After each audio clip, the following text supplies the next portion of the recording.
Hi everyone, in front of me I've got REALME V60 Pro, and let me share with you how to show battery percentage on the status bar in this device.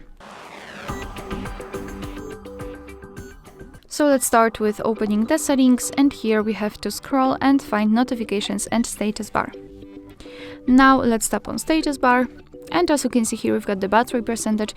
Be aware because the way of displaying battery percentage strongly depends on the battery style. So what I mean, right now we've got this horizontal option, so we can show battery percentage either inside the battery icon or outside the battery icon.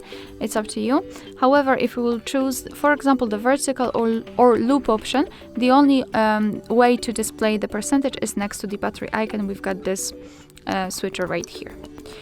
Alright, so this is how to show battery percentage in this device. Thank you so much for watching. I hope that this video was helpful, and if it was, please hit the subscribe button and leave the thumbs up.